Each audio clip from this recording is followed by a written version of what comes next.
नमस्कार दोस्तों, स्वागत है सारे का एक बार फिर मेरा चैनल कथा डिलाइट पे। तो दोस्तों आज आप 16 सोमवार के व्रत की कथा न सुनाएंगे। एक बार की बात है, भगवान शिव और माता पार्वती घूमते घूमते मृत्यु लोक यानी धरती पे चले गए। वो घूमते घूमते एक अमरावती नगरी में पहुंच गए। उस नगर का राजा ने भगवान शिव जी का एक घना बड़ा मंदिर बनवा रखा था। शिव और पार्वती उस मंदिर में रहने लग गए। एक दिन माता पार्वती ने भगवान शिव जी कहा कि ये प्राणनाथ, आज मेरा चौरस खेलने का घना मन होने लग रहा है। पार्वती की मन की इच्छा जान कर शिव पार्वती चौरस खेलने लग गए। खेल जिसा शुरू होया, उस मंदिर का पुजारी आ गया। तो माता पार्वती ने पुजारी तक पूछा, ए पुजारी, ये बताइए इस बाजी में किसकी जीत होगी। तो ब्राह्मण ने कहा कि महादेव की जीत होगी, परंतु चौसर में तो शिव जी हार गए। तो माता पार्वती जीत गई। तब ब्राह्मण थी उसकी झूठ बोलने का अपराध में माता पार्वती ने कोढ़ी होने का श्राप दे दिया। शिव और पार्वती फिर उस मंदिर ने छोड़कर कैलाश पर्वत में वापस लौट गए। लेकिन पार्वती जी का श्राप का कारण वो पुजारी कोढ़ी हो गया। नगर में जितने भी नर नारी थे, सारे बालक थे, वो सारे उस पुजारी की परछाई तभी दूर भागने लग गए। कई दिनों बाद जब राजा थी उस पुजारी की कोढ़ी होने की बात आई, तो राजा ने कहा कि वो जरूर उसने कोई पाप कराया होगा, जाता उसकी कोढ़ी बना दिया। और नू सोच कर उसने उस पुजारी तय मंदिर से निकलवा दिया। तो दूसरी ओर ब्राह्मण और दूसरी ओर आया दूसरा ब्राह्मण और उस मंदिर का पुजारी बना दिया। कोढ़ी पुजारी बेचारा मंदिर का बाहर बैठ कर भीख मांगने लग गया। घने दिनों बाद जो सर्वलोक की अप्सराएं है उस मंदिर में आई और उसने उसकी कोढ़ी पुजारी थी देख कर उसका कोढ़ होने का कारण पूछा। तो पुजारी ने भी बिना संकोच करे उसकी सारी कहानी बता दी। तब जितनी भी अप्सराएं थी उसने पुजारी थी 16 सोमवार का विधिवत व्रत करने का तर्काया। पुजारी बोलिया, पूजा विधि बताओ क्यों करके है। तो अप्सराओं ने कहा कि सोमवार का दिन सूर्योदय से पहले उठ कर स्नान आदि तय निर्वित होकर साफ सुथरे कपड़े पहन लिए, आधा सेर गेहूं का आटा लेकर उसके 3 अंग बना लिए और एक घी का दीपक जलाकर उसमें गुड़, नैवेद्य, बेलपत्र, चंदन, अक्षत, फूल, जनेऊ का जोड़ा लेकर प्रदोष काल में भगवान शिव की पूजा अर्चना करिए। अब पूजा के बाद 3 अंगों में तो एक अंग भगवान शिव जी की अर्पण कर दिए, एक खुद खा लिए और बाकी 2 अंगों की भगवान का प्रसाद मान कर और जितने भी स्त्री पुरुष और बच्चे उनमें बांट दिए। इस तरह व्रत करते हुए जब तेरे 16 सोमवार पूरे हो जाए तो 17वें सोमवार को 1 पाव आटे की बाटी बनाकर उसमें घी और गुड़ मिलाकर चूरमा बना लिए। फिर भगवान शिव जी उसका भोग लगाकर और जितने भी स्त्री पुरुष बच्चे हैं उनमें प्रसाद बांट दिए। इस तरह 16 सोमवार व्रत करन और व्रत कथा सुनते भगवान शिव तेरे कोढ़ी पन्ने नष्ट कर देंगे और तेरी सारी मनोकामना पूरी कर देंगे। इतना कह कर अप्सराएं सर्वलोक में वापस चली गई। पुजारी ने अप्सराओं के कहने के अनुसार 16 सोमवार का विधि तरिया व्रत किया। फलस्वरूप भगवान शिव की अनुकंपा से उसका जो कोढ़ है वो नष्ट हो गया। राजा ने उसे फिर मंदिर का पुजारी बना दिया। वह मंदिर में भगवान शिव की पूजा करता और आनंद से जीवन बिताने लग गया। कई दिनों पश्चात पुनः पृथ्वी पर भ्रमण करते हुए भगवान शिव और माता पार्वती दोबारा उस मंदिर में आ गए। पुजारी की स्वस्थ देखकर माता पार्वती घना चंबा में पड़ गई और उसके रोग मुक्त होने का कारण पूछा। पुजारी ने 16 सोमवार व्रत करने की सारी कहानी सुना दी। पार्वती भी व्रत की बात सुनकर बहुत खुश हुई और उसने पुजारी से इसकी विधि पूछकर खुद 16 सोमवार का व्रत करना शुरू कर दिया। पार्वती उन दिन अपना पुत्र कार्तिकेय से नाराज होकर दूर चले जाने तक बहुत घनी चिंता में रहने लगी थी। कार्तिकेय को लौट आने के कारण उसने वो घने उपाय कर लिए थे, लेकिन उसका बेटा कार्तिकेय लौट के वापस नहीं आ रहा था। 16 सोमवार का व्रत करते हुए पार्वती ने भगवान शिव तक कार्तिकेय के लौटने की मनोकामना मांगी। व्रत समापन के 3रे दिन सचमुच कार्तिकेय वापस लौट आए। कार्तिकेय ने अपने जो हृदय में परिवर्तन होया उसका बारे में माता तय पार्वती तब बताया कि ये माता आपने ऐसा कौन सा उपाय कराया था जिससे मेरा जो गुस्सा था सारा गायब हो गया और मैं वापस घर आ गया। तब पार्वती ने कार्तिक की 16 सोमवार का व्रत करने की कथा सुनाई। कार्तिकेय ने एक ब्राह्मण मित्र ब्रह्मदत्त के विदेश जाने से पहले बहुत दुखी था। उसको वापस लौटने खातर कार्तिकेय ने भी 16 सोमवार का व्रत करना शुरू कर दिया कि जिससे उसका दोस्त ब्रह्मदत्त वापस लौट आवे। व्रत के समापन पर कुछ दिनों बाद ही उसका मित्र जो है लौट आया।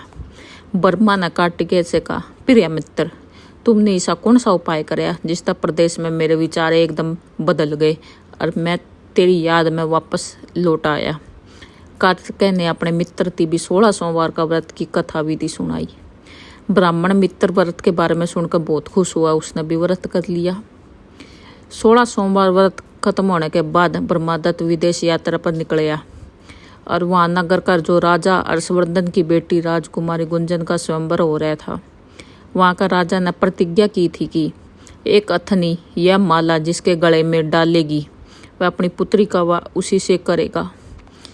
ब्राह्मण की उत्सुकता वंश महल में चला गया और कई राज्य के राजकुमार बैठे थे। तभी एक सजी दजी अथनी सूंड में जयमाला लिए वहाँ आई। अथनी ने ब्राह्मण के गले में जयमाला डाल दी। परिणाम क्यों होया कि राजकुमारी का विवाह उस ब्राह्मण का हो गया। एक दिन उसकी पत्नी ने पूछा, ए प्राणनाथ, आपने ऐसा कौन सा शुभ कार्य कराया था जो उस अथनी ने सारे राजकुमार छोड़कर आपका गला में जयमाला डाल दी। ब्राह्मण ने 16 सोमवार की व्रत की विधि बताई। अपने पति तय 16 सोमवार का महत्व जानकर राजकुमारी के पुत्र की इच्छा हुई और 16 सोमवार का व्रत किया। निश्चित समय पर भगवान शिव की अनुपमा से राजकुमारी के घर एक सुंदर सुशील स्वस्थ बेटा पैदा हो गया। पुत्र का नामकरण गोपाल के रूप में हुआ। बड़ा होने पर पुत्र गोपाल ने भी माँ से एक दिन सवाल पूछ लिया कि मैंने तुम्हारे घर ही जन्म क्यों लिया, इसका क्या कारण था। माता गुंजन ने पुत्र को 16 सोमवार के व्रत की जानकारी दी। व्रत का महत्व जानकर गोपाल ने भी व्रत करने का संकल्प लिया। गोपाल जब 16 साल का होया तो उसने राज्य पाने की इच्छा हुई। 16 सोमवार का विधिवत व्रत किया।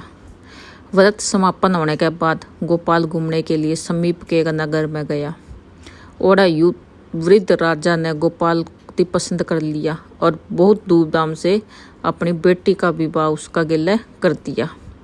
16 सोमवार का व्रत के कारण गोपाल महल में पहुंचकर आनंद से रहने लग गया।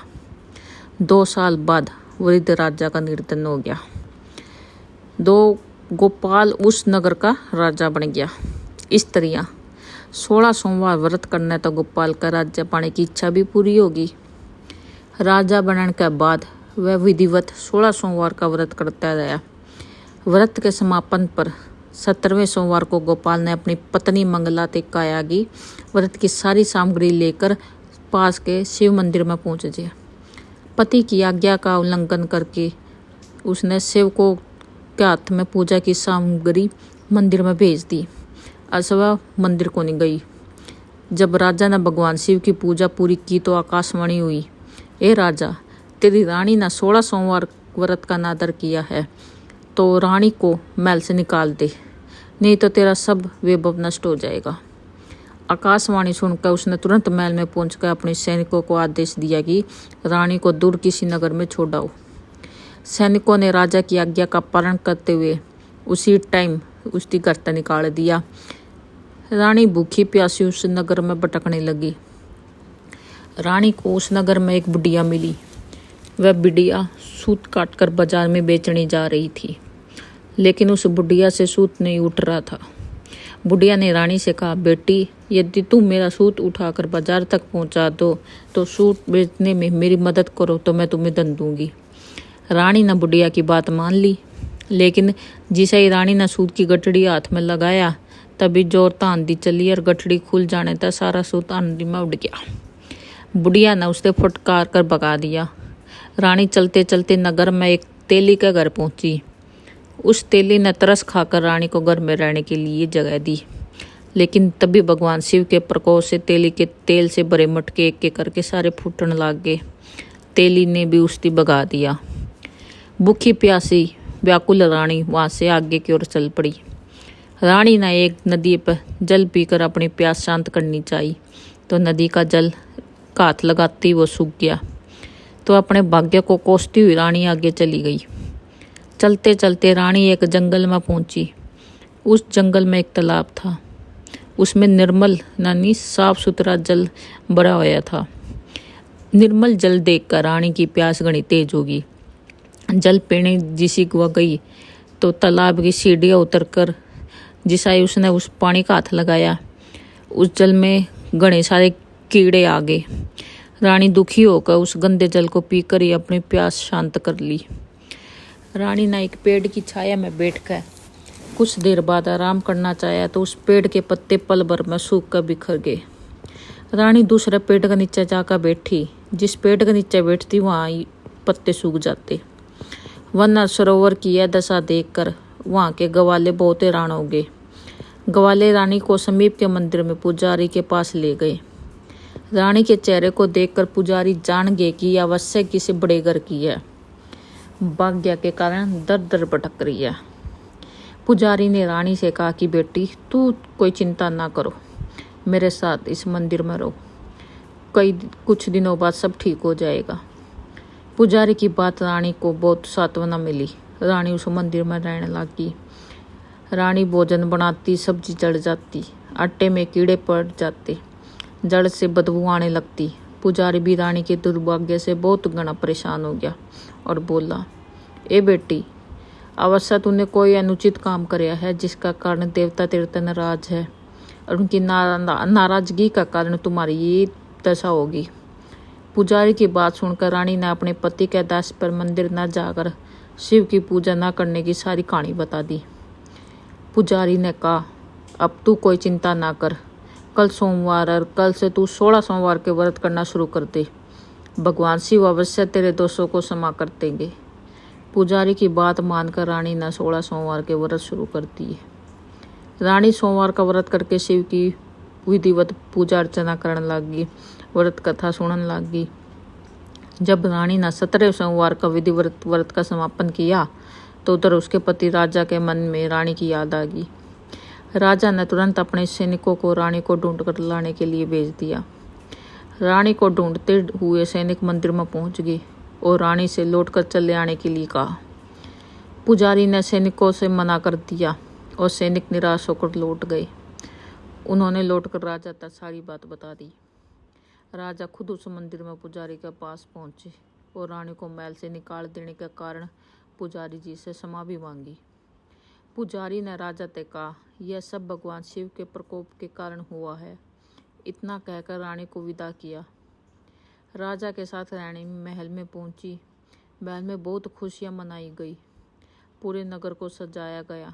राजा ने ब्राह्मणों को अन्न, वस्त्र, दान, धन दिया। नगर में निर्धनों को वस्त्र भी बांटे गए। रानी 16 सोमवार का व्रत करते हुए महल में आनंद पूर्वक रहने लगी। भगवान शिव की अनुपमा से जीवन सुखी हो गया। 16 सोमवार का व्रत करने और कथा सुनने मनुष्य की सारी मनोकामनाएं पूरी हो जाए है। जीवन में किसी भी तरह की कोई कमी को नहीं रहती। स्त्री पुरुष सुख अपना जीवन यापन करते हुए अपने मोक्ष न प्राप्त कर ले। धन्यवाद।